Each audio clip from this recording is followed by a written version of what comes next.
I have a question if they can hear me. Guessing not.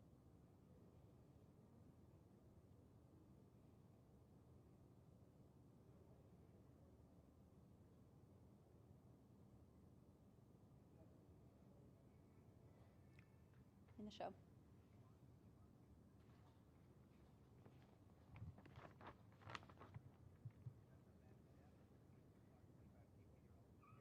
They're in weather.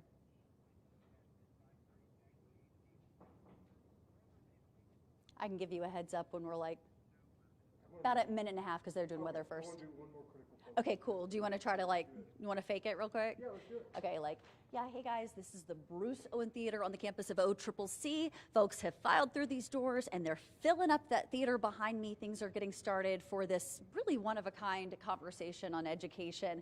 Blah, blah, blah, blah, blah, blah. I'll read the, kind of maybe end here. I'll read the statement from Lyndall Fields, da-da-da-da. We're gonna be seeing a lot more of these. And then he'll do a Q&A. And then at the end of the day, I mean, I could be like, all right, I gotta go. Yeah? Is that cool? Sure. Okay. If we're ending here and you've got to go, then. But hey, things are getting started. I gotta moderate this conversation. You can watch online.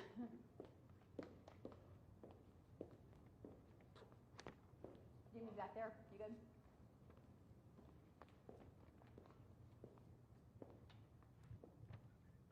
Okay, about a minute out.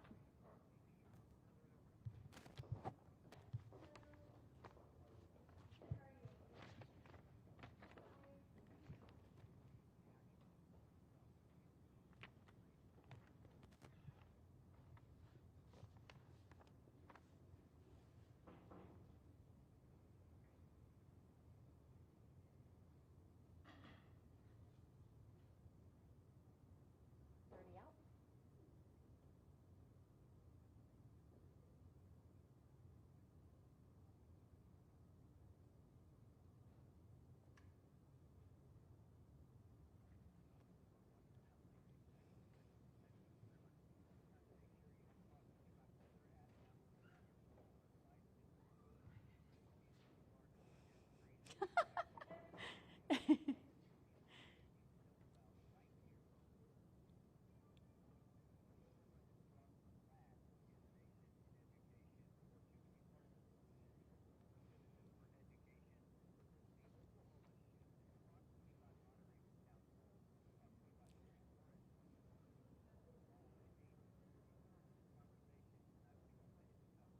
Oh my goodness, running the gamut on all the issues that teachers and parents, all of us care about, whether that's classroom management, whether it's funding, driving up our literacy rates. I think we all are invested in this. We all want our public education to be better, and I think a lot of folks are tired of hearing from outside groups or business leaders. They want to hear from the educators themselves, the experts, and they're all inside here. We're at the Bruce Owen Theater on the campus of OCCC. Things are getting started right behind those double doors in that theater, starting things off with some data. We're presenting survey results so that we're really on the same page as we talk about this issue.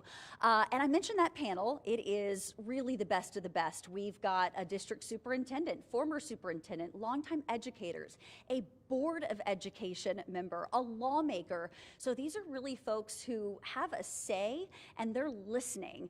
We also want to hear from you, so we'll be taking audience questions. Some folks have asked, hey, is State Superintendent Lyndall Fields going to be here? He is not with us tonight, but he did give us a statement, so I want to share that with you. He says that he's encouraged to hear so many conversations about education, regardless of backgrounds, beliefs, or political affiliations. He says, I hope all Oklahomans can agree that our children deserve a stronger, healthier system of public education. It's only through conversations that we can find common ground and start on a path that leads us to a top-ranked system of education.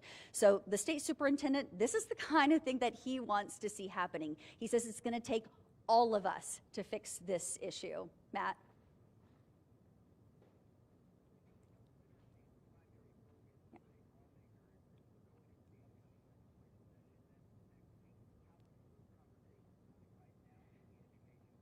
Oh man, they have been happening nonstop for months because we heard about the Mississippi Miracle some months ago, and we knew that was kind of maybe a framework, a path that some folks were going to try to replicate here. So, how did they do it?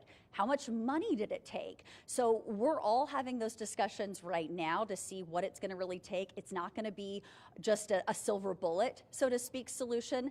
I think the experts are pointing to a long term investment. That's what it took in Mississippi. So, we expect to see a lot of conversations about that, and involvement from parents. That's another issue, and then all of the things we're asking teachers to do now. Well, not asking them to take away anything.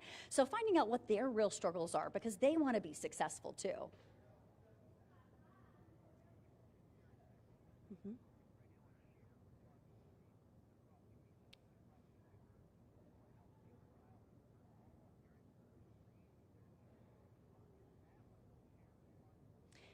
You know, that's absolutely part of it. When we say it's going to take everybody, it's going to take everybody. And you ask any educator, they say parental involvement is key. We cannot just turn this issue over to teachers and say, hey, fix it, teach our kids. We do have a part to play at home as parents and as a community. And I think that's something we're seeing right now with these conversations. All the stakeholders involved stepping up and saying, yeah, we want to fix this too. How do we do it? Tonight's the start of that.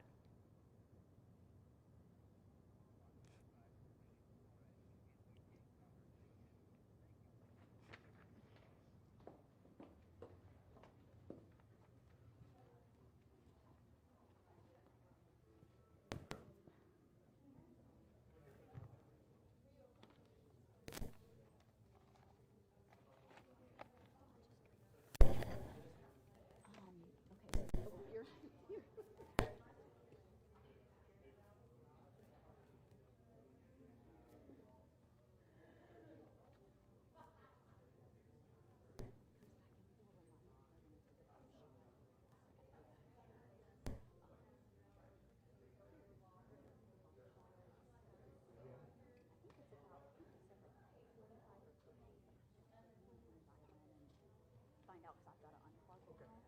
And then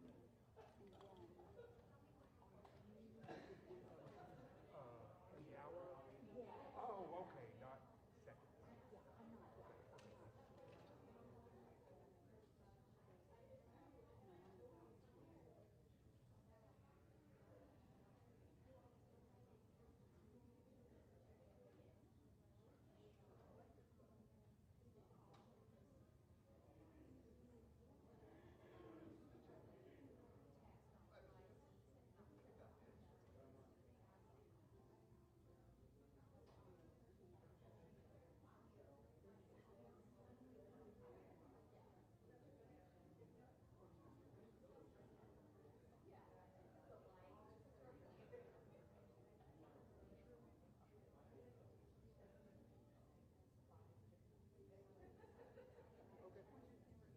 Okay, well, perfect, perfect. okay, thank you.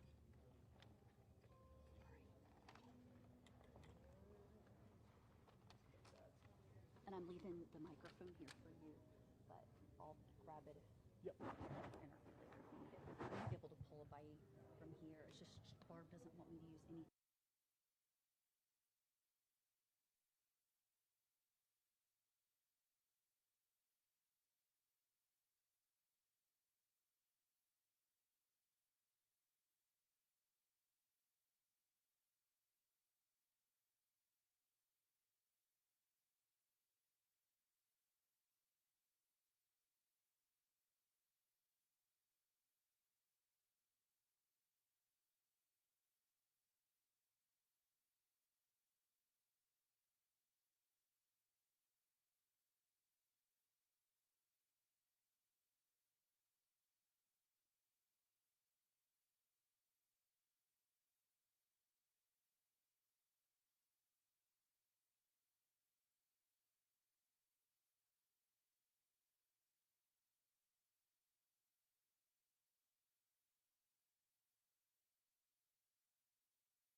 Good evening, and thank you for being here. I'm Dr. Chris Kohler. I'm a proud volunteer of Oklahoma Citizens for Education, and on behalf of OCE, welcome.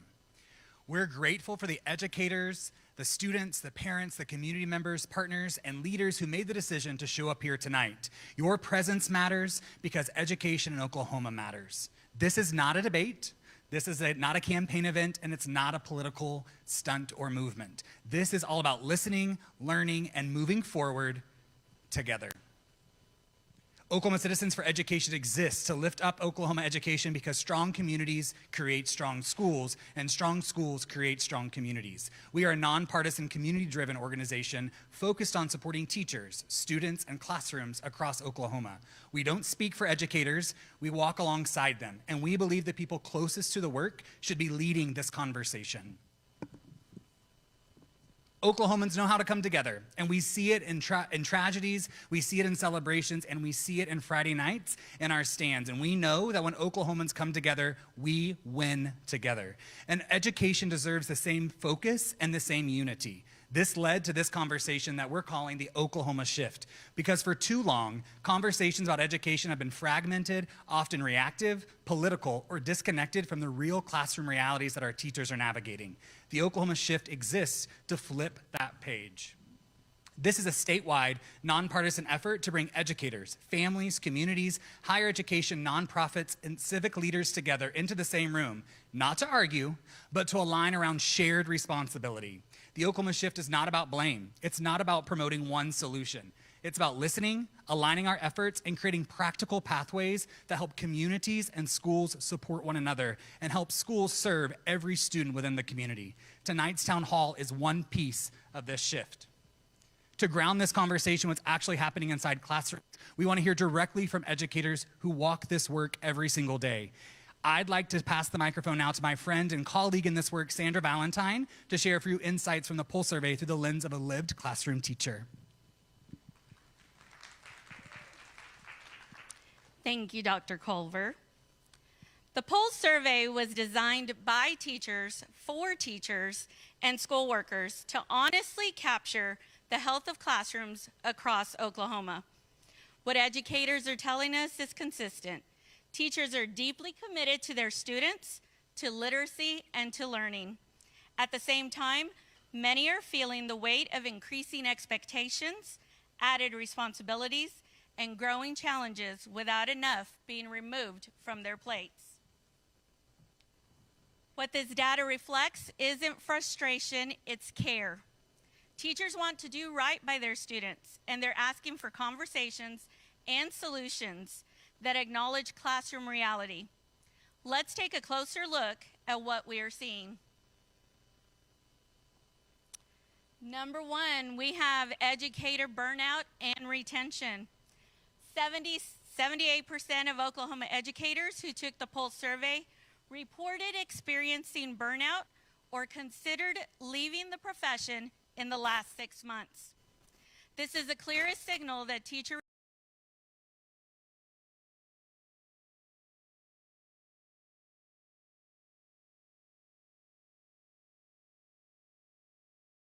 teachers do not feel heard.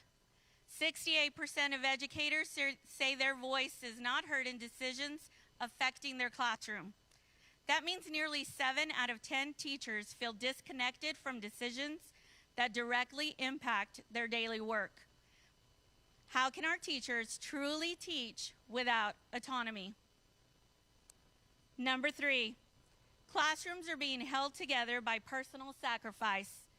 98% of educators report personally spending their own money or resources to make sure students have what they need to learn. That's not generosity, that's a system depending on unsustainable individual sacrifice.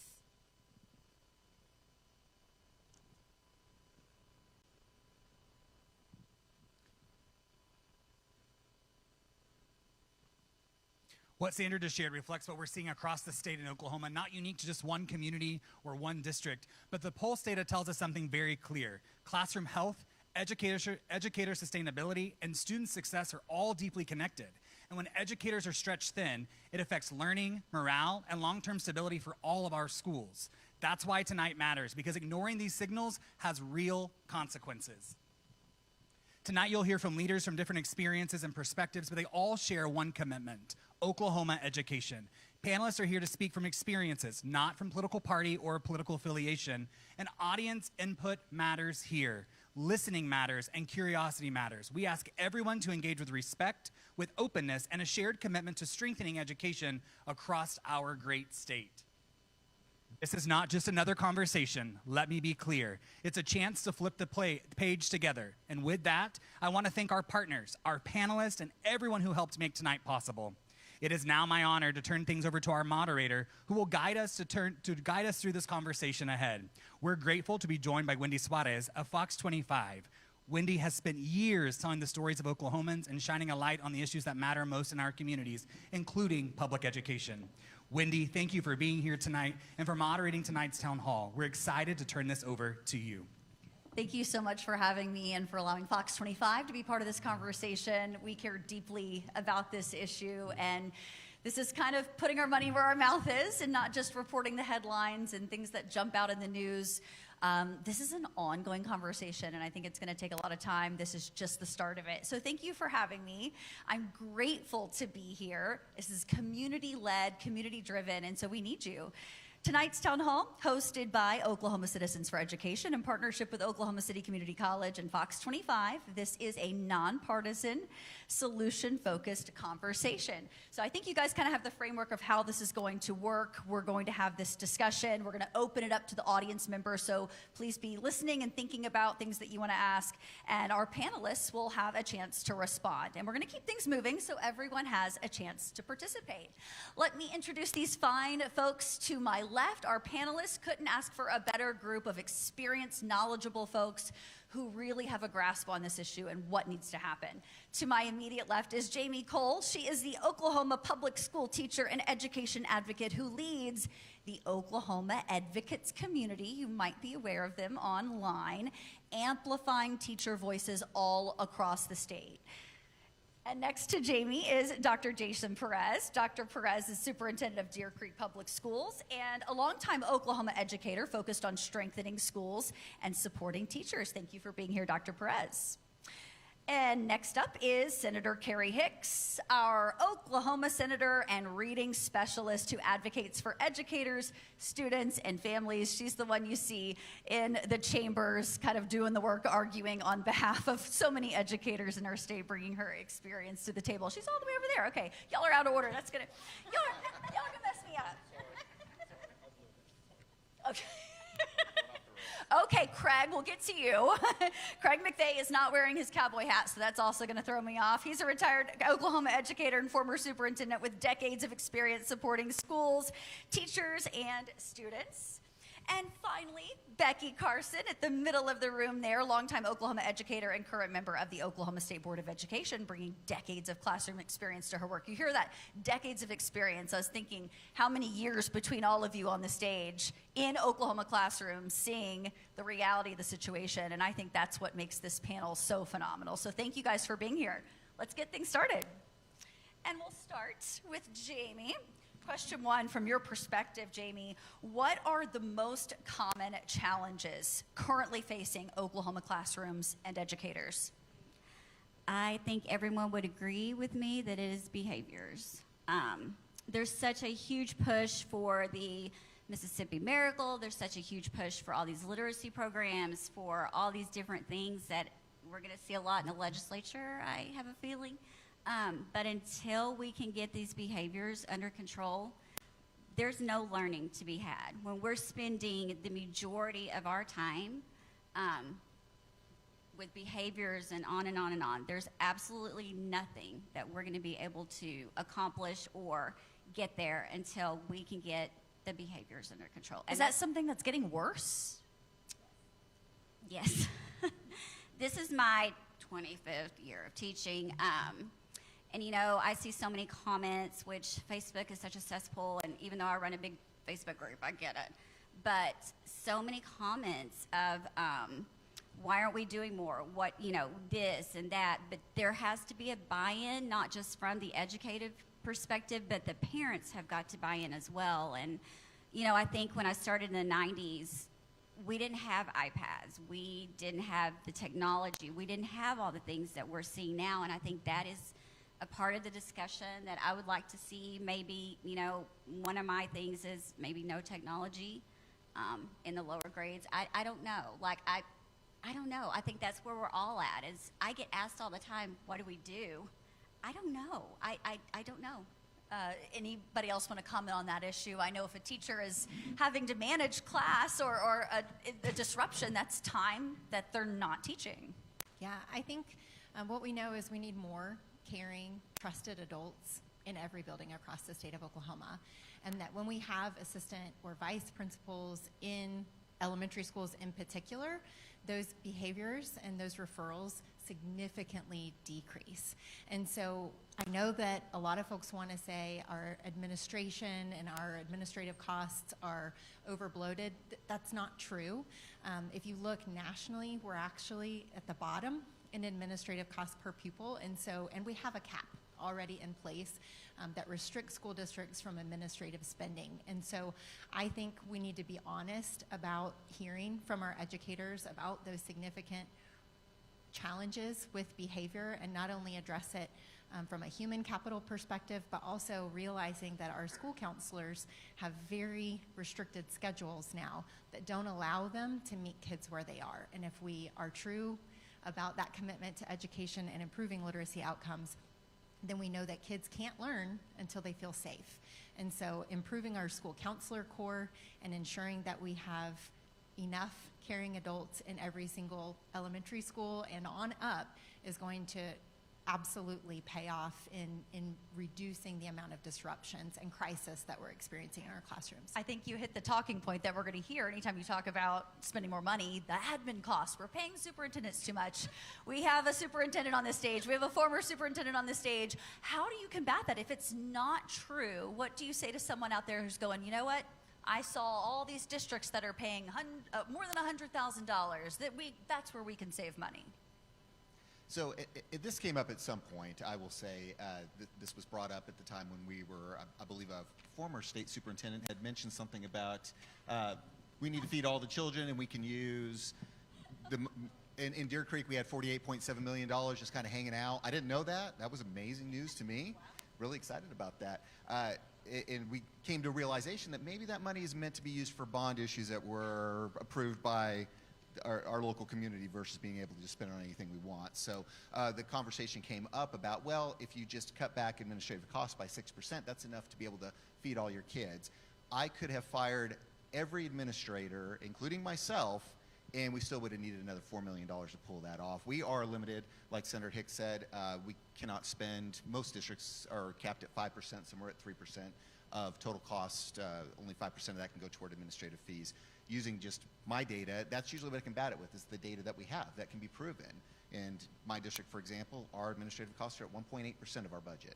So we're well below that. I don't think there's a single district in Oklahoma that even comes close to the 5% cap. So it's just misinformation that has kind of taken hold as a talking point? Is that what you guys see?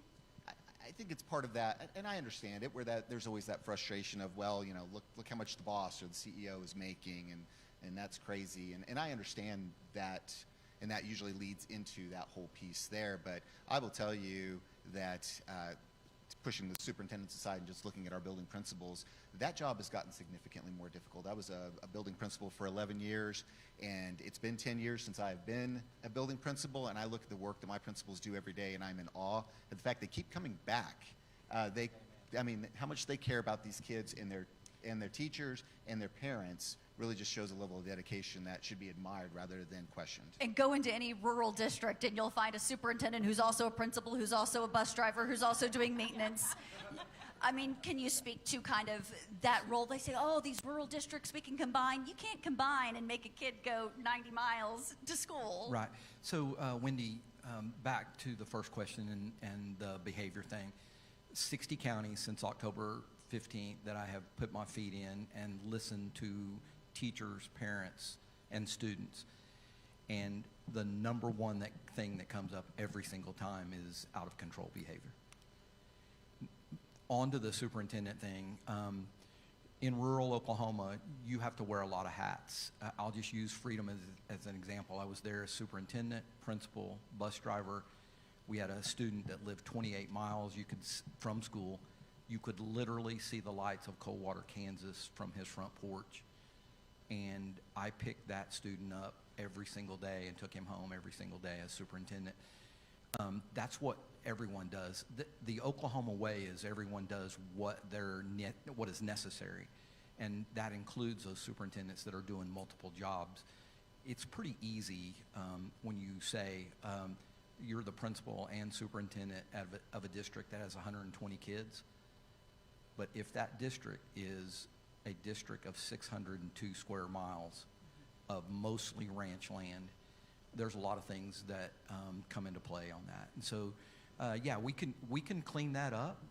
I think superintendents across the state would be interested in, tell us what you think is best, and we will comply with that. And that's what we do with the cap every single day, every single school district.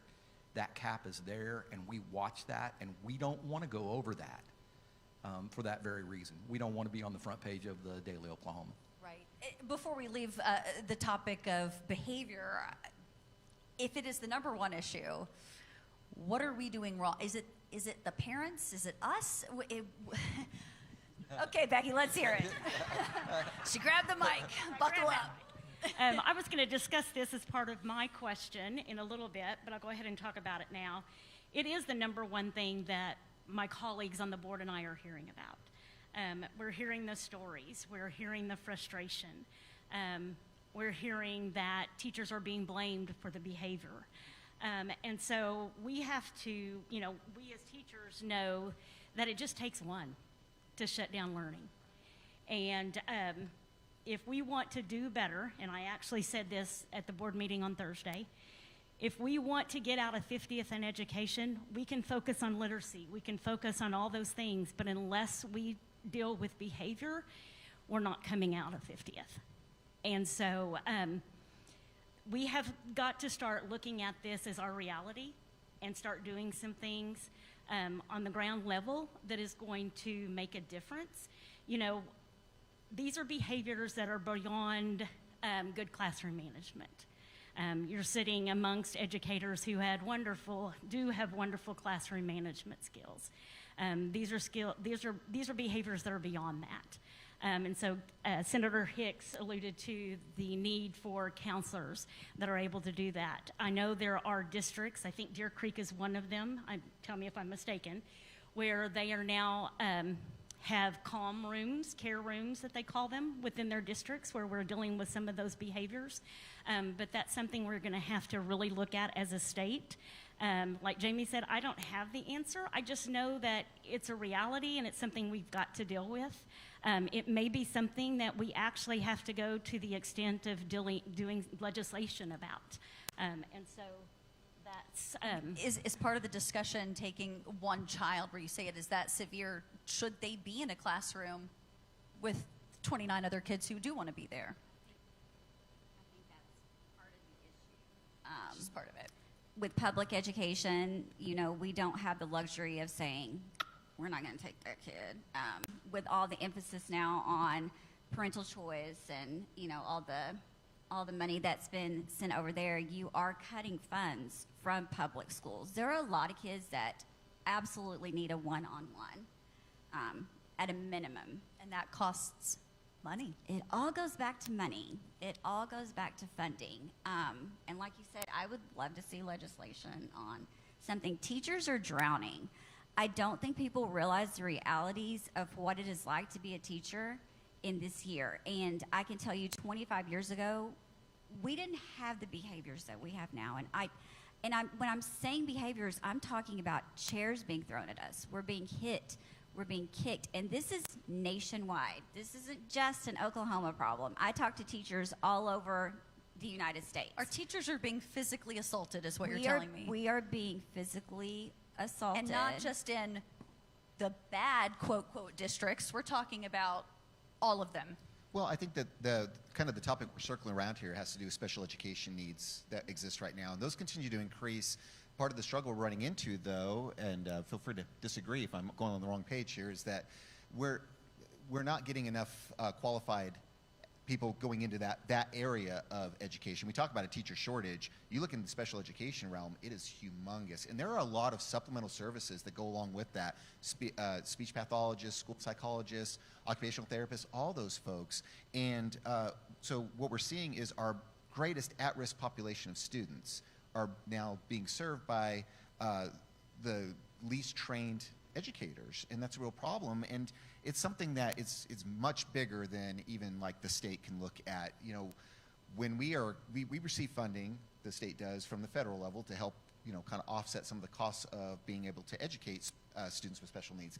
However, for now, yes, the federal government would consider fully funded at 30% of the cost that it would take to educate a student with special needs, and the state would pick up the rest. In Oklahoma, we receive 11%. That's what we get. The state can't make up that difference, and so then that kind of gets pushed back over to the district to try to offset that. And we will have these situations. I have one student in particular I can think of in my district who is so severe, it costs us $150,000 a year to educate that one student. I can't ask my legislator to pick up the tab on that, but I also can't ask that kid to be in a regular ed classroom or even in a lot of my special education classrooms.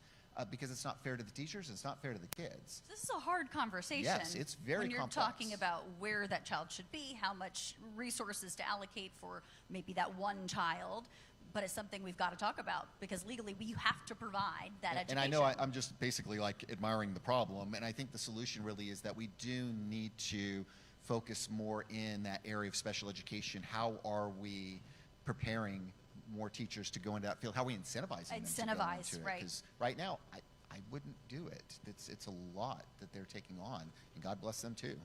Don't want to weigh in. When I got in the principal's office, I was the 7th through 12th grade behavior specialist. Now we are going outside of that, and there are certified behavior specialists that are working with those children, both contractually and both on staff. That's an added expense behind the curtain, you know, $150,000 on one student. And then you figure in the cost of educating the children that need certified behavior specialists has grown immensely in my time in education. So is it something our legislature needs to be aware of when talking about funding? They're like, oh, well, look, you have, I've heard, though, you have record funding, or, you know, I've heard the talking points. Well, Senator Carrie Hicks knows. You don't have to tell her. So how, Senator Hicks, how do you combat that by saying, oh, you just keep asking for more money, you just want to throw more money, and that's not working? How do you present this information in a way that makes sense to some of our lawmakers? I mean, I think you've heard it, right? And if you're asking the questions of the folks that you represent, you're hearing these stories very frequently. And so, I mean, my question to my colleagues when they're like, well, how much is enough? I said, go talk to your superintendent and ask. Are your colleagues talking to educators in their communities? I mean, there are probably more than you would assume. Based on their voting record, I do believe that, you know, most of the folks that I serve with want to do well for their constituents and want to do well for their communities. And I mean, these are not clear-cut answers. I mean, just by the variety that's on this panel tonight, you'll understand we probably, even though we all come out of, you know, the education environment, we probably all have very different personal feelings on different topics. Being at the elementary level versus the high school level, you're going to see things from a different lens. And so I think it's really incumbent upon us as lawmakers to wrestle with the difficulty and the complexity of these issues, understanding that obviously, you know, for special education certified individuals, there is a federal requirement of a 5% bump in pay. One of the things that I'm looking at this year is an additional 5% to hard to fill positions, which could bring that total for those instructors up to a 10% pay increase. You say hard to fill special ed, are counselors in that category? I mean, I would say the hard to fill positions are really, we're looking at geography. we're also looking at specialty. And so when you're thinking about higher level math courses and you're thinking about, what your availability is for your student population, this gives superintendents and principals, honestly, that flexibility to meet kids where they are. And so I'm very well aware of these concerns. I'm in classrooms all the time. I have 3 students of my own, my kids, who are in our public schools and Putnam City schools. And so these are conversations that we're having every night around the dinner table and trying to really understand how we thread the needle to make sure that we're not leaving our most vulnerable students behind. Final question on this topic, because I've heard from a lot of educators that say, years ago I would call the parent or let them know, your child did X, Y, Z, and I trust you, I take your word for it. Parents are less likely than to reach out to the teacher with a concern. They tend to go on social media, or they go to the superintendent, or we've lost that kind of more intimate, the teacher is there. You have a line of communication. Is it frustrating? And is that hurting us when we go then to speak on the loud megaphone to the public, our grievances, rather than finding a solution with the person working with my child? I mean, I would always ask folks what their intention is. If you're looking for a solution, the public, it's the soapbox, right, of our day. They're not going to bring you a solution to the challenge that you're facing. And so if your intention is to truly do better for your child in your public school, then it makes sense that you would bring that concern first to the classroom teacher, then to the building principal. If you feel like it's not getting resolved, there's a team of specialists in every single school site that I know to be very responsive.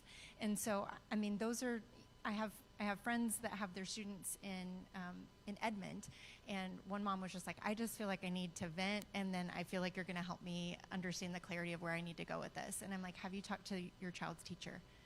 No. And I'm like, okay.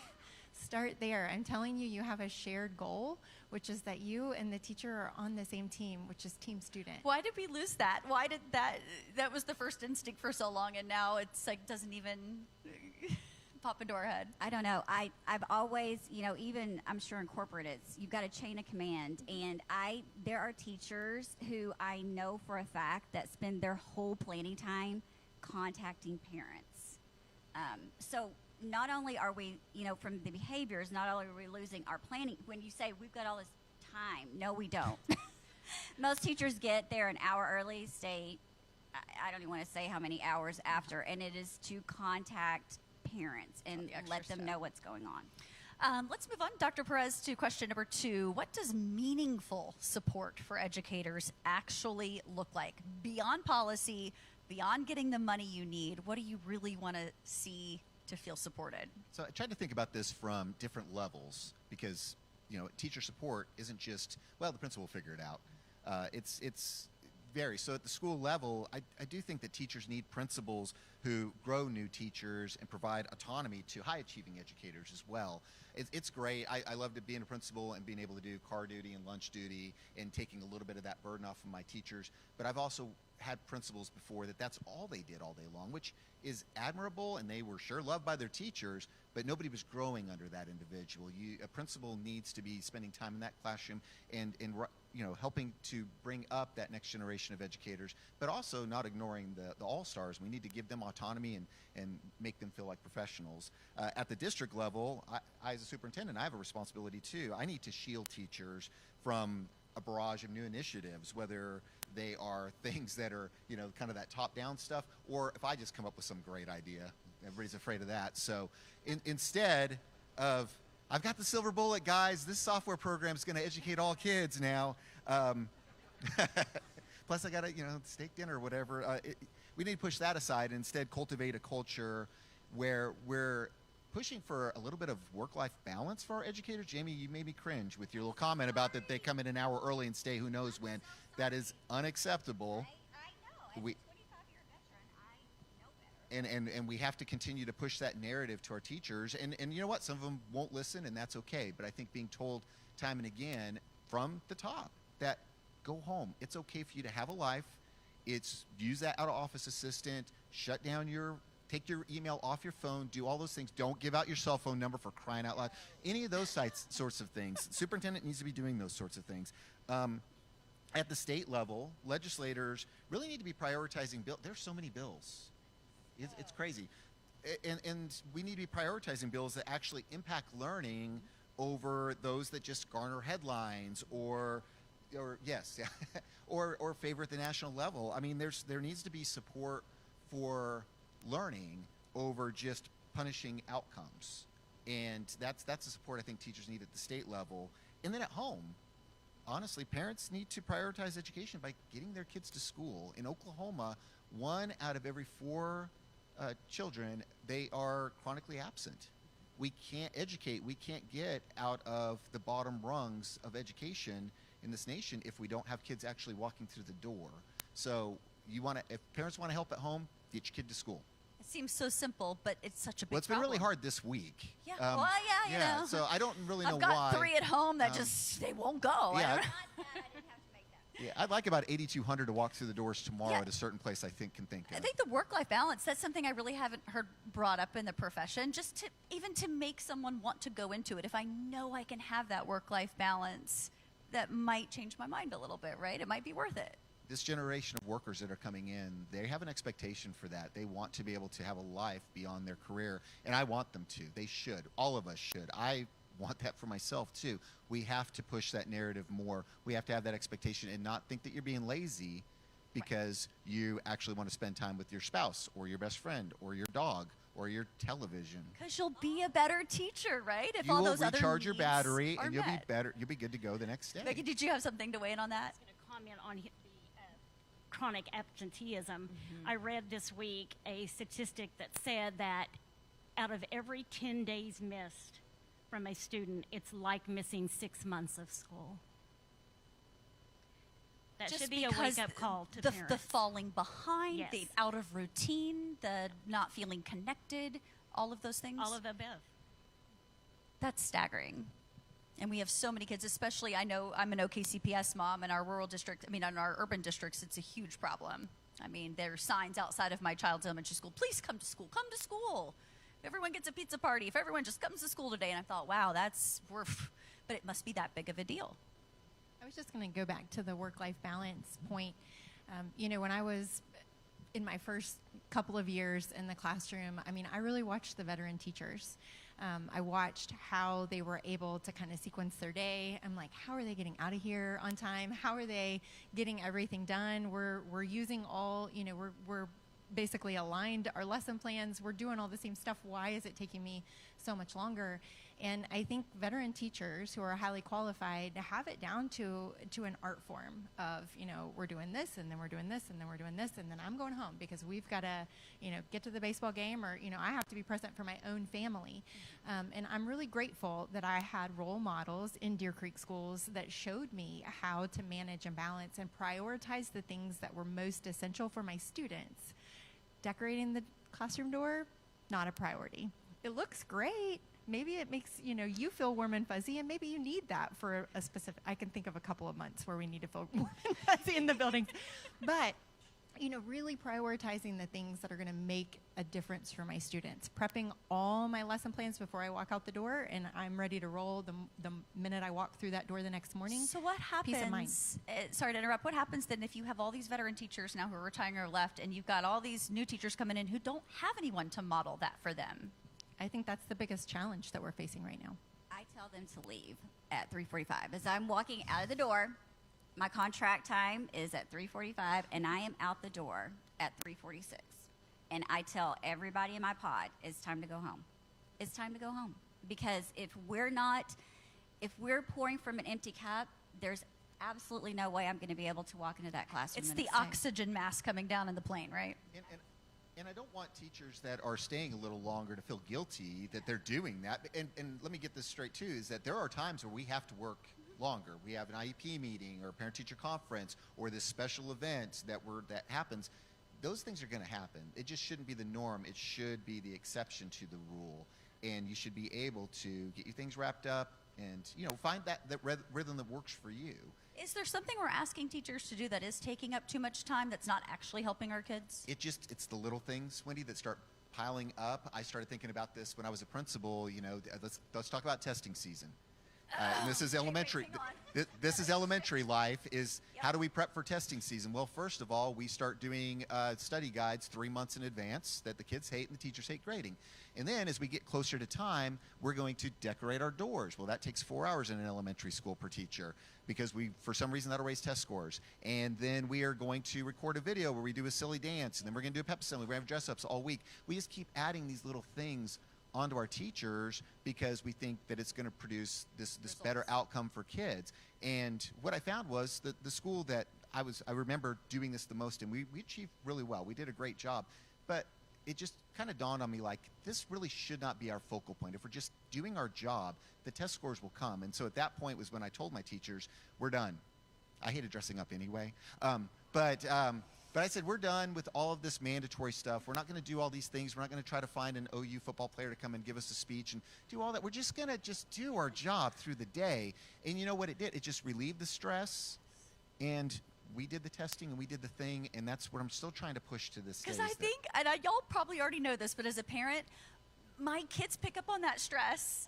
All of a sudden, they think it's a big deal, and I'm thinking, what happened since I was a kid to now? Everything has changed. For us, it was, here's how you fill in the bubble, do your best, eat breakfast, don't forget. And now my kids, they're gearing up. They're talking about it months in advance. They can feel the stress, and I have to wonder, how much of a toll that's taking on you guys. As a former third grade teacher who is now seeing a big push for the third grade retention that Oklahoma once figured out. We'll be getting to that. Okay, never mind.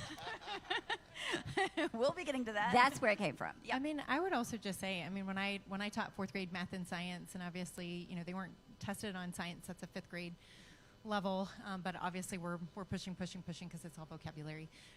But that fourth grade math test and the fourth grade reading test, I was absolutely appalled at the student response towards testing, because everything in the environment that we were learning in obviously was like, hey, we're gonna do a test review with pie in the face, and we're gonna do a test review with Jenga blocks, and it was like incorporating play-based practice lessons, because I was like, guys, all of this material, so now we're gonna review, and it was self-led. I'll just own up to that, Superintendent. But I was on a team of teachers. We were departmentalized, and so we had, boot camp, which was really just fun. And so we would do all kinds of silly, games and to try and relieve all of that anxiety, and also to know that you're going to be sitting for a lot of hours in the coming weeks. And so we're going to get up. I hear kids learn really well by having to sit for a lot of hours too. I think I read that. So let's talk about, you mentioned the retention issue. That's a big one, and you guys already know literacy. It's like the buzzword of this session before it even starts. Carrie, yeah? It is. We do want to improve literacy. So often described foundation of education. We've heard, hey, if you can't read, then you can't do anything else in education. So where do you see the biggest opportunities or gaps when it comes to improving literacy in Oklahoma? We talked about the behavioral issues, so I'm sure that's up there. Anything else? And sure, Craig McVeigh. Wendy, a generation ago now, we had the #1 rated early childhood intervention program in the world. And if you think that that didn't have an effect on literacy, then it absolutely did. We identified those kids early, sooner start, early intervention. They identified those kids early, and then they sent them to, back in those days, PK was barely even thought of, and it was a half day. The funding became available to make PK full-time. And then, so you had those screeners out there, and we went completely away from that. This period of austerity that we've lived through now, where we took the funding away from those programs. At the same time, on the other end of the spectrum, we had the #1 rated career and vocational technical program in the world, and we got away from completely funding that as well. And even so, I say the world because during those days, the French sent a delegation to Oklahoma, and they copied our vocational technical We program. were the Mississippi Miracle? Yes, we were in France. In France, We gotta be they like are Oklahoma? they are still using our vocational technical That we high stopped. school collaboration that we taught them a generation ago. So that should give you a little bit of a clue about what's coming. You need to stop reading off our notes. Sorry, y'all. Same Sorry, thing didn't mean to here. jump y'all.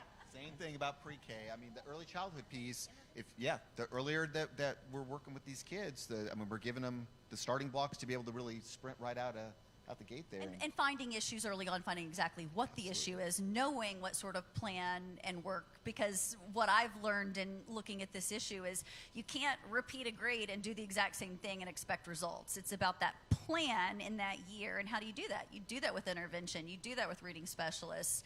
So is that part of the discussion when we talk about tackling literacy? Yeah. And I mean, to go back to your original question, I mean, there's nothing but opportunity at this point in time. I think the more critical question is, are we willing to invest to make it successful? And not just 1 year. It Correct. sounds, back to your pre-K example. Yeah. So It's gonna have to be today continuous. the Democrats, so the Senate and House Democrats laid out Oklahoma's commitment, which is an 8-year plan for public schools. And in that plan, we've identified at least 6 top issues for this particular calendar year. And then looking forward, have a long-term vision of where investments need to be made, targeted investments. So obviously the workforce is a massive issue for our entire state. Looking at that teacher pay raise, making sure that we are prioritizing those hard to fill positions. Outside of that, it's professional development. And so I've gone through the science of reading training. I have my credential, and making sure that those funds are available at no cost to the participants and at no cost to the districts, to make sure that all pre-K through 3rd grade teachers prioritized first to be able to go through that science of reading, letters training, the professional development piece. It's not curriculum. So let me underscore that, because I think when people hear science of reading, they assume it's a textbook, they assume it's curriculum. It's not. It will absolutely change the way we teach students how to read, but it is not curriculum. How many of our K through 3 teachers right now are trained in the science of reading? Anybody up here know? We don't have the data reporting piece yet, but that is a part of our package, is to truly be able to track. One of the things that I worked with Senator Adam Pugh on was on creating the credentialing badge for the teacher dashboard, because we're not currently tracking. And so when we had grant funds from the federal government to do the letters training, they didn't have the tracking piece in place. And so my question consistently to the department was, how many folks have been trained? Where are they? You know, is it working? Are we seeing outcomes? And it was like, we've trained X amount of people. And I'm like, great. Are they teaching? Like, how do we know if, anyways, so we're working on really kind of tightening up that piece, because we know that the public dollars deserve public transparency, and there's a public accountability here, which means we need to be able to definitively say, you know, 90% of the teachers in our early childhood classrooms have been trained in the science of reading, and look at the improvement that that's made for our And students. Becky, I would assume our Board of Education wants that data as well. Is that something you're pushing for? You know, I ask for data all the time, and I will tell you in the past month, We want to hear you. yes, it is something that we ask for repeatedly. It is getting better. It is more, I will tell you, it's more transparent. We got emails today with some reports as well, and so we don't feel like we're completely in the dark anymore. And so, yes, we want to see those numbers. We want to see how we can best use those teachers throughout our state.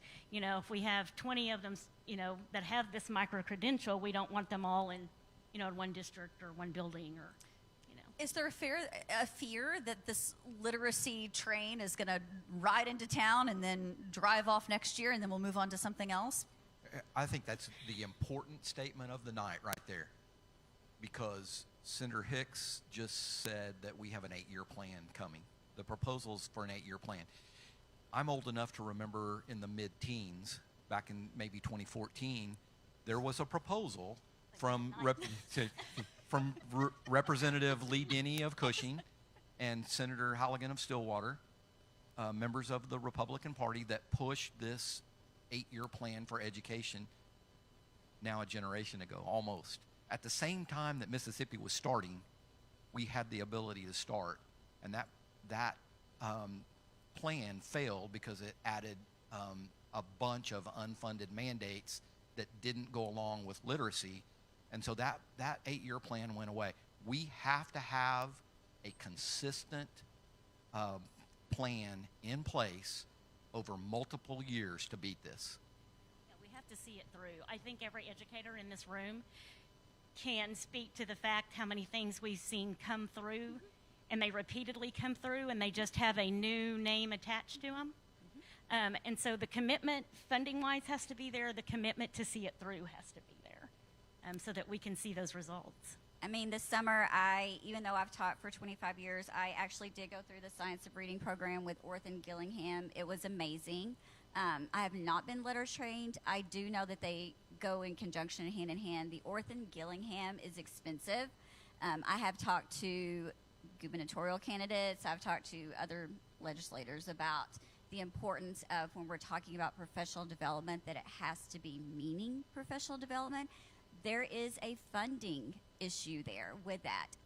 I know that we had to sign up early to be able to attend this training, and even in, I'm a former special education teacher. Even in my training, I learned so much. Now I feel qualified. I can go, hire me. If you need me to go to around schools, that's perfect.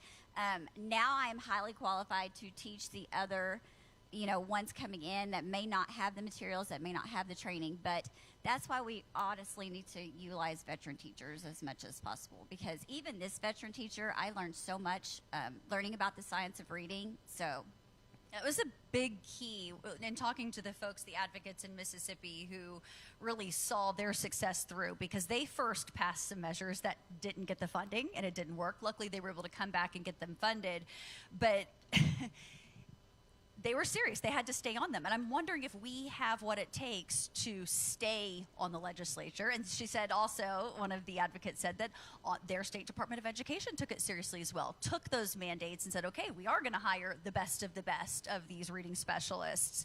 So it's a whole piece. And how can you, let's say you pass your 8-year plan, is anyone signing their name in blood? Yeah, we're going to do this for 8 years. Or, are we going to forget about it?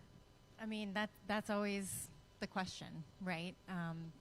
We have provisions that basically say we can't bind future legislatures by the measures that we're passing. But I mean, honestly, anything that we pass is going to bind future legislatures, whether it's a rolling obligation, a continuing obligation through funding. And so, I mean, I just so ever delicately push back on some of these notions, because I'm like, if we can have an 8-year plan for roads and bridges. Amen. And we were bottom of the barrel in bridges, then 49th. Why are our students any less important of an investment? If we can patch potholes, then we can absolutely give our students and teachers the support and the meaningful investments that they deserve. You guys are rolling into question 4. It's great. Given our history with initiatives that didn't last, how should Oklahoma evaluate outside models and decide what truly fits our schools? There is some skepticism of, oh, you're just going to copy paste this, or, this is a silver bullet. Is it always fair to look to another state and just say, okay, well, we're copying them. We've got this. It's done. I think it's really fair. I think we ought to look at Massachusetts, and we should do exactly what they're doing. Now, all of y'all out there, get your phones out and Google per pupil expenditures for Massachusetts. And teacher pay. And teacher pay. And then when you're done Googling that, Google Kansas and Google Missouri. And what you're going to find is that all of those comparisons are great. What Mississippi has done is absolutely a miracle. It is absolutely great. The per pupil expenditure that we are $1.2 billion behind It's the worse. Regional average, not Massachusetts. No, I'm talking about the regional average. I have new numbers. Okay. Are you ready? You're Thank hearing you, it Sen- here thank first. you, This is Senator. breaking Give us the news. Give us the new Give us the numbers new here. data. So according to the Oklahoma State School Boards Association, they always put out education facts.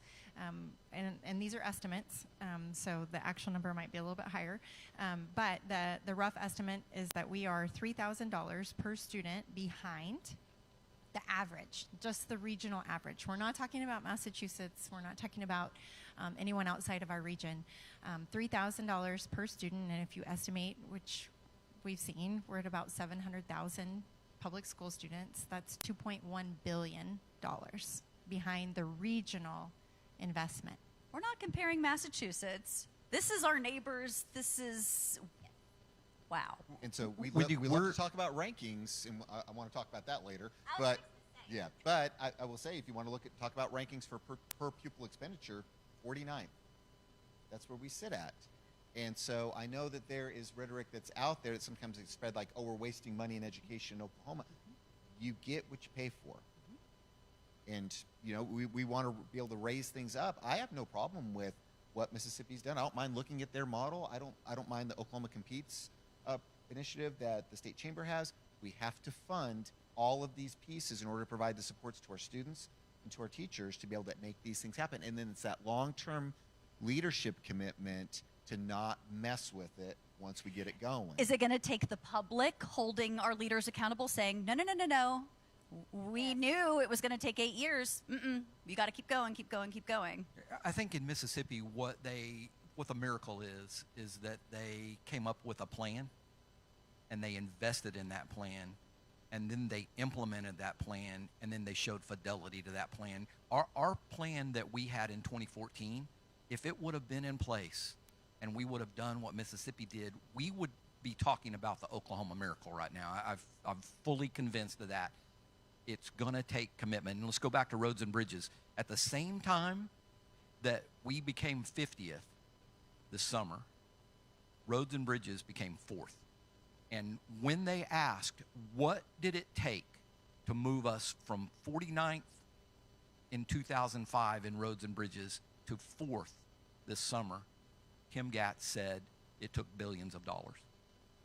If we can commit to roads and bridges, we can find the commitment to kids. Yeah, And just for another quick little math lesson, because what I hear, you know, is we don't have $2.1 billion. It just can't be found. That is a political decision. That is a policy decision. Because during my time in the legislature, and I was elected in 2018, we have actually cut $1.6 billion from our state budget. So, again, it is a policy decision, and it's about priorities, and it's about keeping our commitments to our children and our families. How much is in that rainy day fund since you're up here? So, In it billions? as you're Billions? Googling out there, Google how much money is in our rainy day fund, and then how much money is in the revenue stabilization fund, and then how much money was appropriated last year and not spent.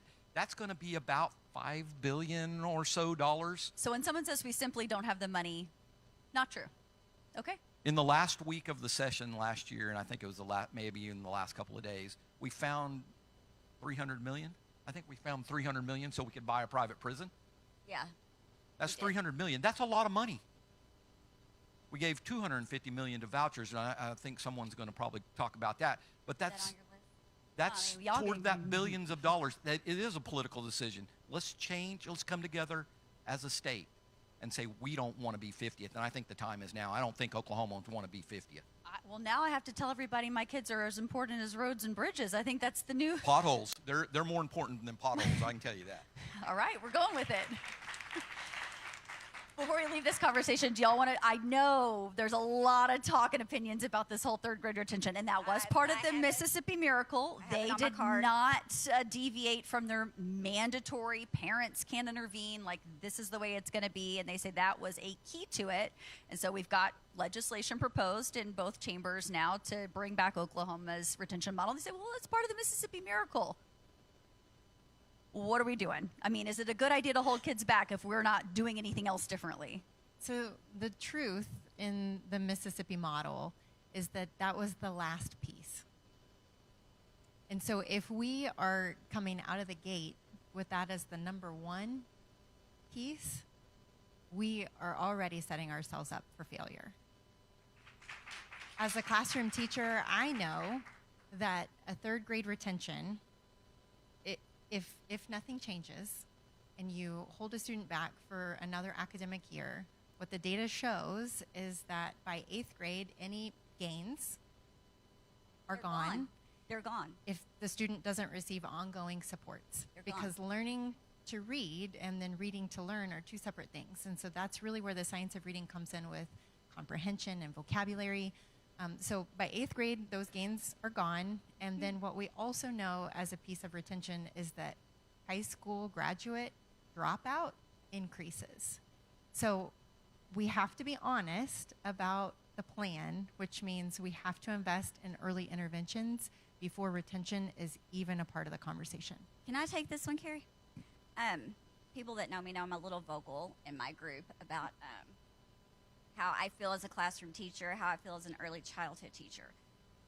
For anyone that is listening, we cannot start these interventions in 3rd grade. It's too late. We're done. We're done. You cannot start teaching a child how to read when they come into the 3rd grade. 3rd grade, we're off and running with a test. We don't have, we're not, when I was teaching 3rd grade, we're not looking back. Like, I don't have time. I've got to teach you about this test. We have got to get these early interventions in pre-K, kindergarten, 1st grade, and 2nd grade. I'm a 2nd grade teacher. Like I said, I went through the science of reading this summer to be a better teacher, to be able to get those kids when they're ready to go into 3rd grade. I want them ready to be able to hit the ground running. We cannot look at 3rd grade retention. When I was teaching 3rd grade, my smartest student, I will never forget, the sweet little precious blonde, probably one of the smartest kids I've ever had. Her mom called me that morning and she said, I can't bring her in today. She is thrown up all the way from our house. She said, I've had to pull the car over 4 times. And I thought, what are we doing to this 8-year-old?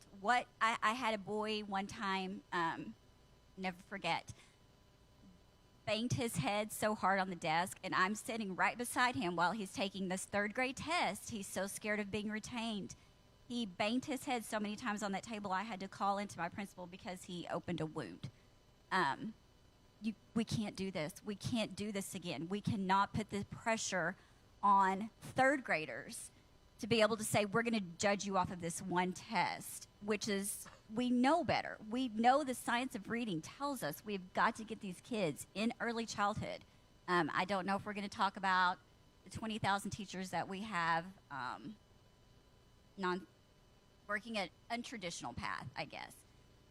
It's so important that we have teachers who know what they're doing in these early foundations, in these early grades. Get these kids with these foundations. So you're telling me a warm body in a 2nd grade classroom is not enough? It's not going to help you. Weird. Okay. It's not. It's good it enough for is not. 50th. It's groundbreaking. It's good enough for 50th. We're happy with that. And my husband is an alternative certified teacher. He's an amazing teacher. We've heard wonderful stories about folks He's coming great. through that path. He's great. They're great. But when we're talking about the early foundations of reading and learning how to read, training, education, experience, those 3 things need to be at the forefront. But we cannot put the burden back on these 3rd grade kids. I'm sorry. Is there a fear that we're going to ask for all these things this session, and then they're going to just pick the easy one? Let's retain the kids. Because the warning I've gotten is that could harm children. Yeah, that's my fear. Truly. And, when the state chamber announced their kind of initiative a couple of months ago, I was mad for about 24 hours, and then I got over myself and I got curious. So I was like, all right, let's learn everything there is to know about this model, because I should just be thankful, truly, that now everyone wants to talk about literacy, and I'm a reading interventionist, and I'm ready to have that conversation. And so, by learning that process and understanding, this is not the way they did it. And so if we actually are sincere, and I'm going to put a little weight and emphasis on that word, but if we are sincere in improving children's opportunities and providing a great education for everyone, this retention law before intervention is not the way to go. Carrie, you know what they need to do? Ask a teacher. Wow. Ask me. Wendy, when we passed the Reading Sufficiency Act that had that third grade retention piece in it a few years ago, I was approached while I was superintendent at El Reno, where the federal penitentiary is. And I was approached by the warden, who told me at lunch one day, can we talk about this automatic retention program? This was in that time period. And he told me that all the federal penitentiary inmates, the retention rate is 70%. Is that really what we want our children to be attached to? Is this pathway to prison? So let's screen them early. Let's find out early. And we also had T1 programs back in the day. And I think there's a movement now to maybe take a look at that again. You mentioned multiple people coming forward with various plans. How do you navigate that? We've got some big money behind some of these plans, these folks coming in from out of state, and teachers say they're not feeling heard. How do we navigate that when someone comes in and says, pass this, here's the bill, they'll write them for you. I know you know. So what are we doing? I mean, why aren't we taking these proposals and writing them in legislation? Why are we letting someone hand us things? Well, I don't work that way. But, I mean, the plug and play kind of legislation that, specific interest groups are pushing, that's not my mode of operation. And I think that if we're sincere about righting the ship and giving our kids a brighter future, then it has to be from the bottom up. It cannot be from the top down. And so really one of the most important things I learned in my conversations with folks on the ground in Mississippi who are a part of those plans and processes is that it was a true partnership and it was a true collaboration. So these were not vendors, these were not new software programs and XYZ, but these were collaborative efforts to really understand what was necessary in aligning the screening tools, the data, and the curriculum to the training and the implementation. And so it is not a one and done. It is not a pass a retention and we're going to magically be better. Because my question back is, what happens in that year? Are they repeating the year with the same teacher who's possibly unqualified? I mean, these are the questions because we already know what our class sizes look like. And if, again, they're saying that we're going to have this mandatory third grade retention and there's not new investment, this is absolutely disastrous when you're thinking about the class sizes and the capacity in our system to be able to address those better to do nothing needs. Than to pass the retention law without any resources added. Am I hearing that? I think that's fair. Is that a conversation that's happening in our State Board of Education? Are you guys eyeing that Actually, not a topic? conversation we've had yet. Maybe we should ask a teacher and a state board member. That would be a different approach. Or a state board member that was a teacher? Wow. I'm just actually shocked because it's such, as you said, this is a conversation that we're all having, and the folks on our Board of Education have not even discussed it. Well, and I'll say, I mean, all the board members go through Senate confirmation, and so I have the opportunity to be able to meet all of them individually. And, I have had individual one-on-one conversations with many of our State Board of Education members who are, hey, I heard you on something and I need to know about that, and so developing those relationships and building that trust, I think is incredibly important. One of the other models that I've learned about and I also believe would be revolutionary for Oklahoma is our Department of Defense schools. Or the Department of War schools. Our DoD has a long-term strategic plan for all of the schools that they operate, and it is so good. It is so good, and it is a massive success story for American education. We've lost some of our local teachers. I know I lost one of my kids' counselors to a DoD school in Germany because you're seeing this is the reality. We're losing folks even to those kinds of schools because there's a plan there.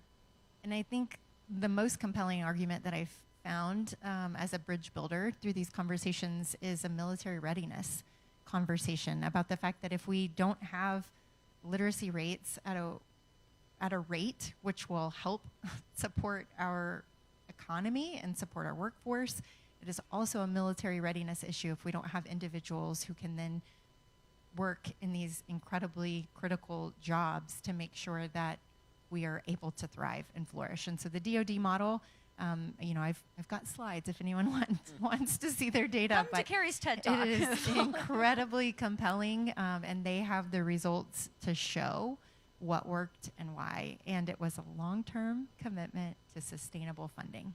I'm hearing a theme. We're also hearing some great questions from our audience members. I'm told some of you guys have something you'd like to ask, and I think we're going to use some of our volunteers to ask those questions for us. Yes, hello, I'm Taylor Bishop. I'm the current Miss Collinsville with the Miss Oklahoma organization. I also happen to be a former substitute teacher, the daughter of an educator and the granddaughter of an educator, so I'm very passionate about this. And I'm joined by two more volunteers over here in the audience. We have Reese Launchball, the current Miss Green Country's teen, as well as Holly Caliban, the current Miss Grand Lakes teen. So we want to thank them for volunteering as well. But I'll get started with your first audience question. Patricia from the audience wants to know, how can we improve teacher efficiency in Oklahoma schools? I can jump in on that one first.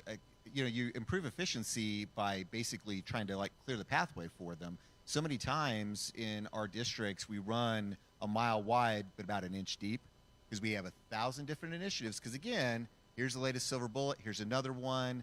We've got 52 different types of reading interventions that we're using in a district, and it gets confusing for teachers to keep up with these things, but we keep piling more and more of those on.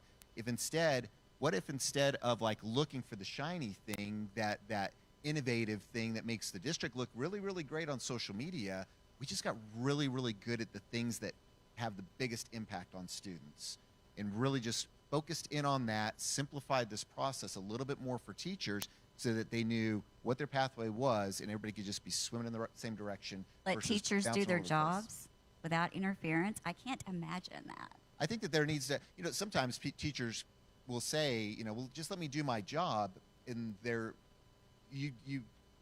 a misunderstanding there that teachers are not afraid of accountability either. Right. They will respect accountability. They will respect having standards. It's not just well, go teach dinosaur units all the sort of thing. Our newer teachers, they need a more prescriptive curriculum until they get that process down. Our veteran teachers need more autonomy. But what they don't need are more initiatives. Correct. If we could back off on those things, we can go a lot farther, in my opinion. What if we had I'm getting a note that the question was actually, it had a typo in it, and they wanted to know more about teacher efficacy, not efficiency. Well, but still a great question. So efficacy, okay. Yes. Anybody want to weigh in on that? I have no idea what that means. But let me, so if teacher efficacy and teacher effectiveness could be managed in this way, I think we would build our teacher corps. If we had a system that valued a pre-test and a post-test from our bank of test questions that Oklahoma State Department of Education already owns, and we weren't paying gazillions of dollars for testing, and we did that in-house, and we let those teachers prove their efficacy in that manner, I think we would see that teachers need to teach. They need to have the power to do that, and that they're not spending 3 months or 4 months or 9 months teaching the test. Let's let our experienced teachers teach our inexperienced teachers how this goes, and let's let them teach. But again, I'm the dinosaur here. That's the way I was taught. I went through a student teaching program. I was put in the classroom, and about 5 years later, I thought, wow, I think I might have this down. And there was no such thing as testing back there. One day, one ITBS per year, and that was it.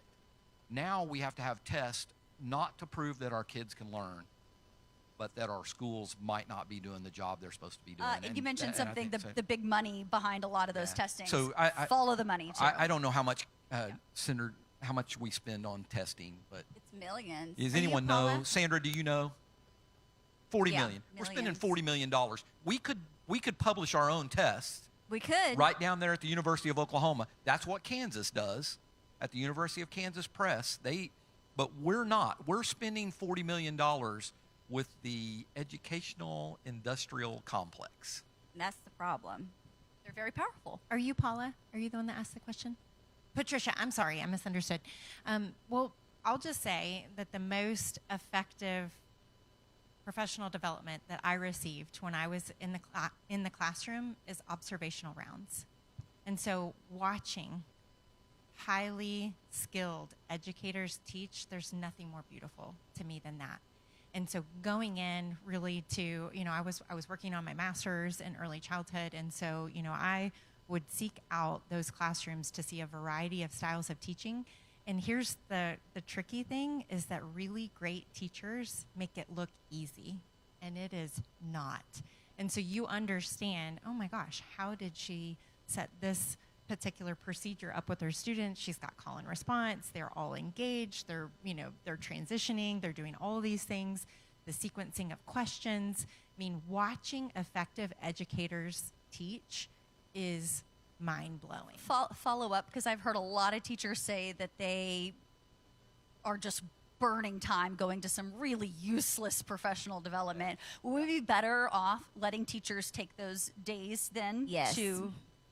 Well, and I mean, Yes. I would use my time in the building. So if I had a planning period or, extra time in the day, I would use my time to go watch those educators while they had students in the classroom. And Oklahoma City Public Schools recently, bore out the fruit of some really painful months in the Pathways to Greatness. And by putting these STEM labs in every single elementary school, one of the things was that, a lot of them didn't get any professional development around being able to utilize all of these new resources.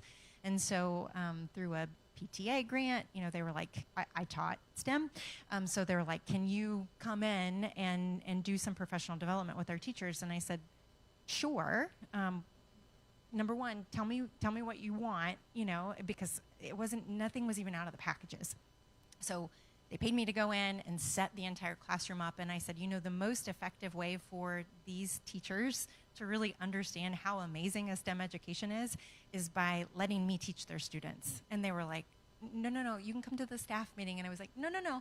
I'm just bring in like 3 classes at a time and it'll be fine. And we're going to do, we're going to do snap circuits and we're going to make light bulbs light up and electricity with Play-Doh, and we're going to do all these things because sometimes you really need to see it with students to understand the impact of the sequencing and scope of the questions, because the natural inclination is to want to help, and there's nothing wrong with wanting to help your students, but that play-based discovery, especially in an elementary setting, is so critical for them to be able to make the connections on their own. And then you can go in and explain, like, I noticed some of you guys tried these other things. What happened when you did that? They're going to tell you, okay, but then I saw you go back and you redid it. Tell me how you knew how to redo that.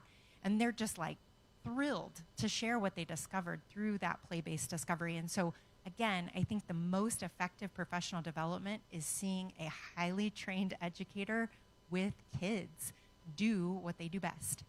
So I have this one little small story here.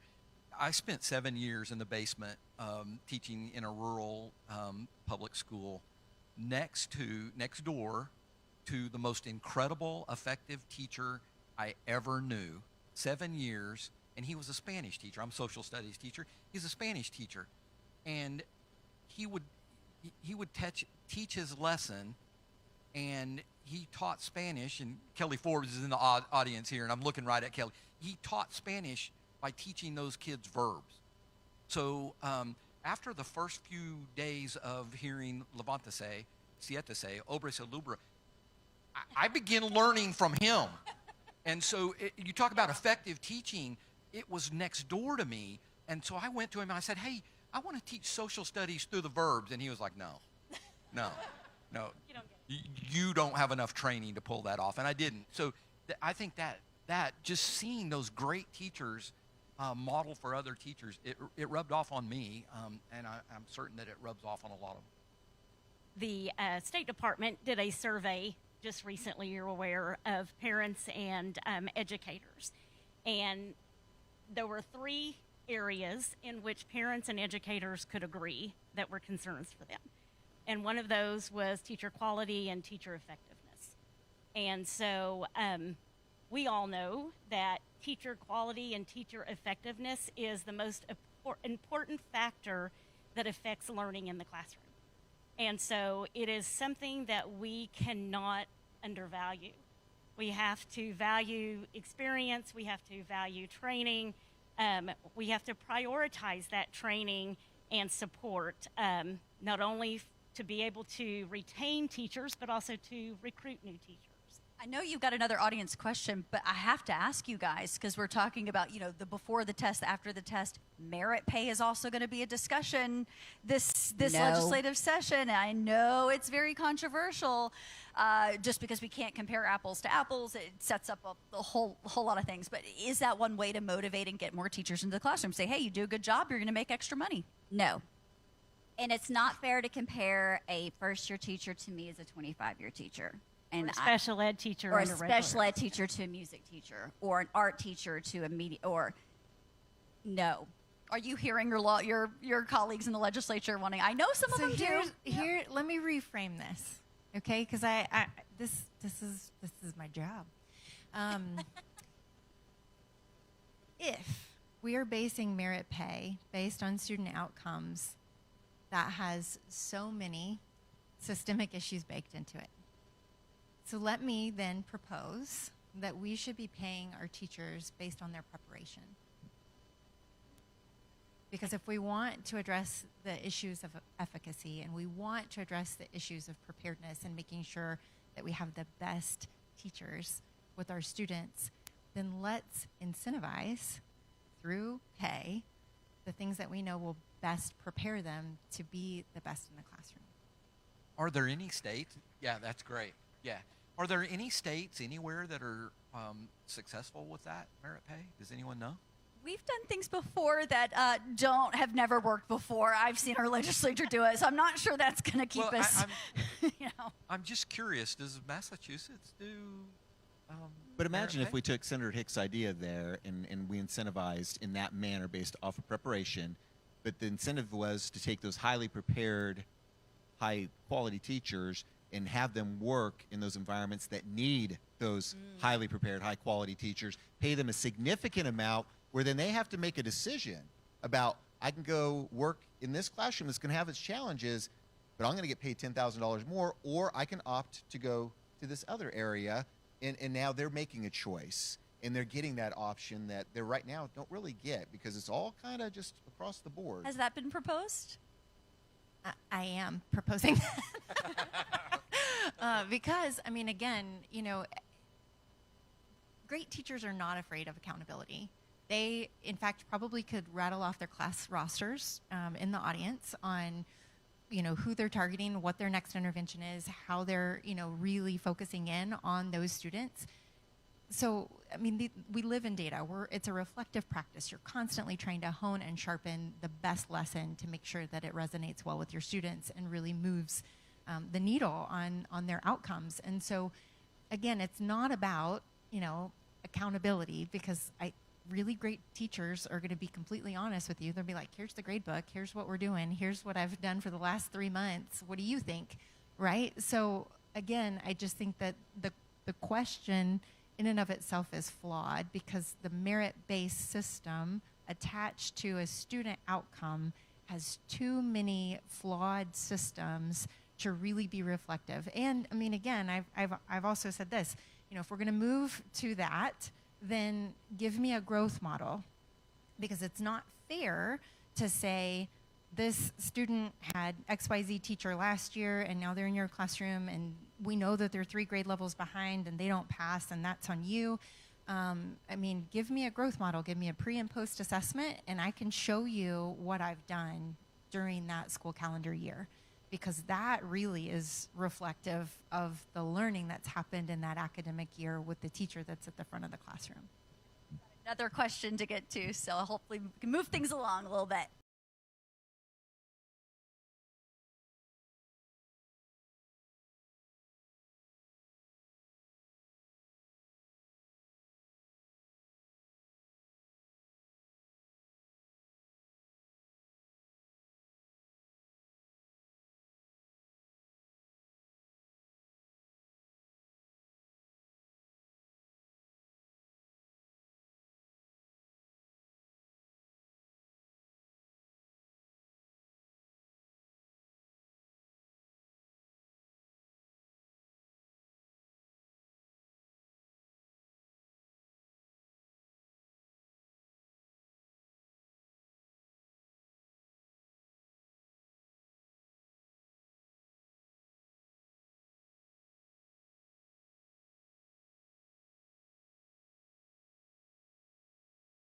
And I will bear that.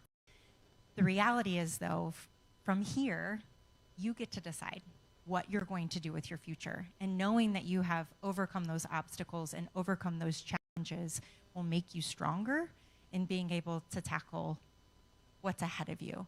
The other part of this, Oklahoma's commitment, is really understanding that we have significant challenges with literacy in families.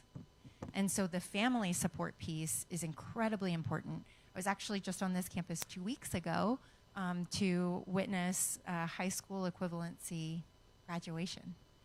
So these are folks who were adult learners who dropped out of high school, came back, worked their tails off, and were celebrating their accomplishments that night. And every single one of them had an individualized story as to what led to the circumstances of that particular decision at that particular time. But what I can tell you is all of them were proud of themselves for finishing what they started. And not only that, their reasons were largely about making sure that their kids had better opportunities. And one of the things that families can do with ensuring literacy in the home is reading with your kids 20 minutes every single night. We just got an email from our state superintendent not too long ago directing parents to start that earlier, as quickly as possible, start reading. Are you guys seeing that as well as that being a factor in kids starting school ready in kindergarten? Yeah. Exposure to language. And that's what creates a good reader. Let's go back to the young lady's question, Jade. Can we guarantee that teachers will be more competent in the next generation? Let's talk about, we have 35,000 certified teachers in Oklahoma who are not teaching. 35,000 out there who are doing something else. Kansas, Florida, Georgia, and I think Alabama have just announced within the last couple of weeks that they're going to pay their teachers $10,000 more a year over the next 5 years. If we don't do something there and try to attract those 35,000 that are already certified, they're not emergency certified, they're already fully certified. Let's get them, if they're out driving a truck somewhere, let's get them back into teaching. Let's recruit those people by raising the pay of certified teachers, and let's not forget our support staff as well. Amen. So those are things that we can do to make sure that Jade's question gets answered in the affirmative, I think. I'm so glad you said that. When I found out, a friend of mine who was a support staff person for my child, after we were no longer there and we could be friends, when she told me how much she took home, my jaw dropped. That is not a livable wage. No. And knowing how hard she works, it broke my heart. How in the world are we attracting and retaining support staff? Support, let me tell you, I could not do my job without the support staff. My job is as impossible as it is right now. If you're taking away my support staff, we're talking about everybody who pitches in. And, you know, when We need those people. They're at our door. We could not function without support staff, and it's so incredibly heartbreaking to me that a lot of these people have to go find other jobs because you cannot make other jobs. or I'm two. hearing. You can't make a livable wage being a support staff. You can't. I have two quick questions. The first one, I'd like a question for everybody. It's a true false, so if we can just sound off, please. True or false, too many Oklahomans believe that teachers and union members are terrorists, groomers, or indoctrinators. True. True. False. I know. Yeah, you can abstain. It's okay to abstain. It's okay. It's okay to abstain. So, to the person, okay, never mind. I'll just say that the past 2 years there was a lot of misinformation. Maybe the superintendent of Deer Creek could agree that you were a target of some disinformation the past 2 years. That doesn't sound right. Right. So I think that one thing is that disinformation, too much of it got top leaders, they didn't correct it. So we're going to have to spend about the next 5 years reteaching Oklahoma about who teachers are. Yes. I agree. And then the other quick question, why can't, the Chamber of Commerce wants to get more active and involved. They have this model. Why don't they just adopt it? Each chamber member adopt a school, put their sign in the front, and pay for all the literacy PD. Do you know how many Chamber of Commerce people contacted teachers about any plan? No. 0. Right, but I'm sure that the chamber members don't like more taxes, but if they charitably give to fund the PD, then that's tax deductible. So Let them. I would, if the chamber wants to give us money to go to professional development, let them. Yeah. I welcome that. But they're not asking teachers. They didn't ask about any input from any teachers I've talked to, and I have a Facebook group of 65,000 people. So but that's not even an ask of your opinion. It's just hey, I'll just give you ask this. me. I am so unintimidating. Yeah. I am literally the least Strong unintimidating. disagree. Oh. They could give a blank check for literacy PD. But Those are my two questions. Thank you. I'm willing to meet and talk to whoever wants me to. I had a snarky, not Senator Hicks, but I did have a snarky comment from a legislator. And I said, let me give you my personal phone number, and we're going to connect sometime this weekend because I'm literally, just ask me. I can tell you what we need to do. Wendy, we didn't get to the last question, and that was one that said, if we were to make this shift, what is one thing we would have to do right away? And Jamie's alluded to it several times. I've watched a TED Talk recently of a gentleman that said some things that really stuck in my head, and I haven't really forgotten them. And the first thing that he said was that education is not done behind government buildings. So that was the first thing. And then the second thing is he went on to say that schools are not mechanical systems, but they're human systems. And so that means that what's happening in that system is between people.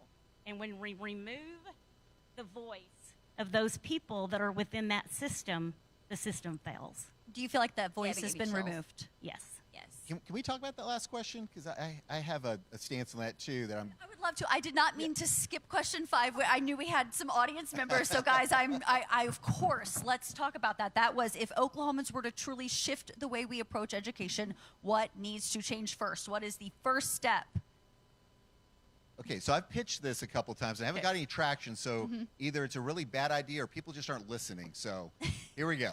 Put this down. Oh. So even tonight, on the stage, we've talked about rankings and being ranked 50th has come up a few times. And this has come up since, I don't know, August, July. And who brought that up? It was Wallet Hub. Well, what is Wallet Hub? It's a personal finance app. I don't know why we've decided that a personal finance app is going to be the penultimate decision maker for our rankings in the state of Oklahoma. And when you really take a good look at, well, first of all, we love that because it doesn't matter which side of the spectrum you're on. Be ranked 50th. That's something that's newsworthy. It's something that causes a lot of buzz. But nobody's actually stopping for a second to see what are the metrics behind that ranking. Same thing with U.S. News and World Reports. They put out a ranking every year, ranking the top high schools, top elementaries, what have you. But when you dig into the metrics they use to make those determinations, I think the problem that we have in Oklahoma is we just accept whatever's being thrown at us as far as rankings go, because it's always low, and then we can either blame schools, blame legislators. Use it as a reason to pitch your change. Exactly. And I think that our problem in the state is that we don't know what it is that we value in education. Because if we would really get down to pinpointing that and then determining collectively how are we going to measure that in a consistent basis, then maybe we might get some traction here. If we're saying that, hey, third grade literacy is super important to us in Oklahoma, fantastic. Let's measure it in a way that we can all agree upon, and then let's continue to measure it that same way year after year. Right now, we're basing things off of a state test score. But folks, the third grade state test does not tell you whether or not your child can read. That's not what that's intended to do. It's a measurement of the standards that were taught that year. And even then, it's hard to even decipher what in the heck that the result's telling you. It's giving you a number that doesn't make any sense to anybody. It's not useful to people, so people have to rely on Hub or U.S. News and World Reports or GoDaddy. Who knows what's going to come up next? Whatever it is, I'm sure it's going to say that we're terrible. OnlyFans has got us ranked really well. It's frustrating when we do have metrics in this state that we can use in order. We just have to decide what it is that's important to us. We keep saying that we're a workforce state. We really want to focus in on workforce. We don't measure the things that we're doing in our schools that are pushing that. I'm going to brag on my own daughter for a second. She's a senior this year at Southmore High School, and she chose not to come with Dad for some reason to Deer Creek. I know, that's her issue. She is graduating this year with over 60 college credits from concurrent. We do not use that as a metric in this state to determine how our students are performing. That right there is getting her closer to being in the workforce in Oklahoma. Same thing with the kids who go to career tech and they're earning licenses and certifications. They're coming out ready to earn more than us. That's phenomenal. We don't measure that. That is not part of our accountability system in this state to truly rank us. So maybe if we step back for a second, not worry about this national stuff, not worry about, or hey, if we're going to worry about the NAEP, great, then let's make that the focal point and let's do something about it. Instead, we just wait for rankings to come to us and then we just say, woe is me all the time. And that's not going to move it. Until we know what it is we want to accomplish here in education in the state, we're not going to get any better. And not listen to other people telling us what we are and not. Okay. Ms. Carson, I served on the ICC, which is the Interagency Coordinating Council for Sooner Start, for 3.5 years. 3.5 years I served on that board. Craig, I saw our legislature defund early education initiatives. My son Max, he was born with severe disabilities, and he went through early Head Start and Head Start programs, and it was pulling tooth and nails to get him somewhere. Because we had a legislator serving on that board that had no business being on that board. And why is it that at the entire education caucus, are teachers not educated on children's civil rights anymore? You know who I am, don't you? I do. It has the state of Oklahoma in a big mess. And I saw it from 2019 to 2022, intentional dismantling of our public education. It was intentional. We cannot be willfully indifferent. Our state has been willfully indifferent to intentional dismantling of our public education system. And it affects our students, it affects our teachers, it affects our home. I agree with you. We have got to be loud and hold our lawmakers accountable. Senator Hicks, you are named in a charge for being willfully indifferent to intentional civil rights violations. When did you report that? Okay. We need to talk about that. No, you're not going to cut me off, Sandra. It is already time for us to finish. We are way past the time. Thank you all for coming. Yes. We appreciate you. We want to give a round of applause to this panel right here and Wendy Suarez for hosting. Please give a round of applause to Sandra Valentine for the incredible data she presented on the Pulse survey and her coordination of this event tonight. Round of applause for Sandra. I want to add one more thing. There are 7 of us that are on the stage right now that are educators, and it is over 200 years of experience that we have on the stage. Yes. Not the math. So Not the math. isn't that amazing? You guys, wasn't this an amazing conversation? I hope you guys had fun. And we do have 2 more that are in the works, one for Tulsa and one for Weatherford. So if you have friends in that area, I know I got friends in the audience in Tulsa area. Please let them know that this was a wonderful experience. We'll have different panelists. They'll bring their voice and their experience to the education town hall. And this was an amazing. I mean, let's give it up for this panel. Just one final. Amazing. Oh, so sorry. Go ahead. Just one final closing thought. Conversations like this don't happen in isolation. They happen when we all come together. So thank you for choosing to be here. Thanks for being part of the conversation. This is just the beginning. This is just the shift to move education forward. So please give a round of applause again for these panelists, for Wendy, for OCE, and for all of you being here. We're so grateful.